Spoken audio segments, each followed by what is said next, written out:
Voilà l'ambiance qui a précédé l'arrivée de la dépouille de Albert Ebossé ce vendredi à l'aéroport international de Douala. À l'arrivée de l'appareil volant qui avait à son sein le cercueil d'Albert Ebossé, le gain des pleurs est allé croissant.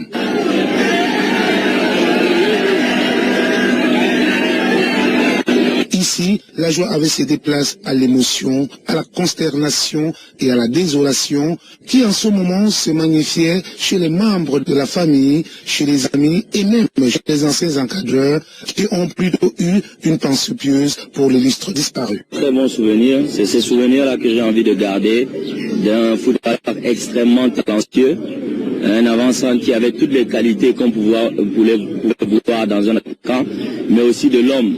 Il avait cette qualité-là que quel que soit ce qu'on avait contre lui, quand on était fâché contre lui, il avait cette humilité de toujours venir demander pardon, de revenir à la charge, de vous flatter, de tout faire. Il avait cette manie de respecter tous ses aînés.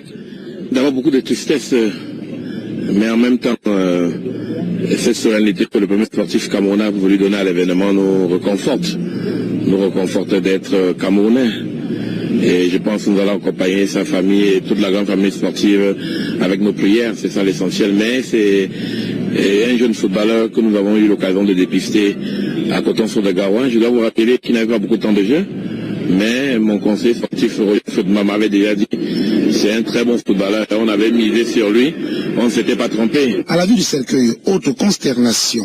Rite traditionnel pour célébrer la bienvenue et accepter le deuil par le chef de Ndoksimbi.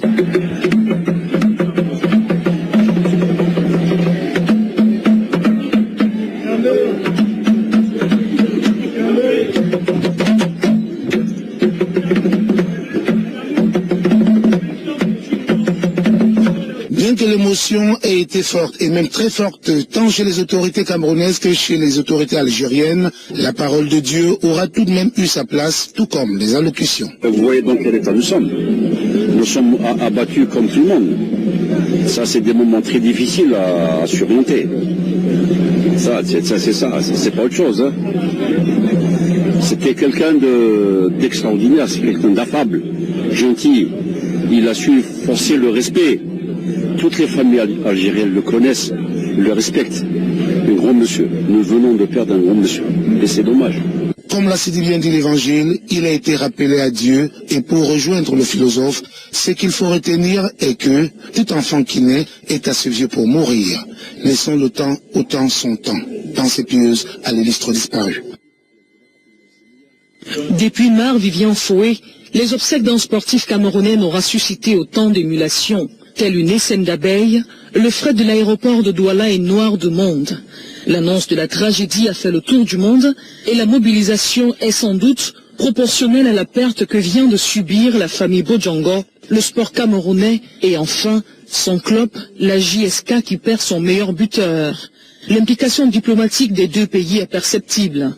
5 personnes constituent la délégation qui l'accompagne. L'ambassadeur d'Algérie au Cameroun, le frère aîné du défunt, 2 membres du club et le président de la Ligue professionnelle d'Algérie. Le ministre des Sports Adoum Garoua et le président de normalisation de la FICA Foot, le professeur Joseph Owona, représentent non seulement le gouvernement camerounais, mais aussi la tutelle sportive. À côté de la famille et Annie durement éplorée, le chef de Ndoksimbi entend élever ce fils, car il fut pour sa communauté un soldat. Face aux différentes versions qui expliqueraient la mort brutale d'Albert Ebossé, le ministre du culte confie la vengeance de ce crime à Dieu et prie pour son éventuel assassin. Solo, comme l'appelaient ses proches, s'en va, laissant derrière lui une carrière prometteuse.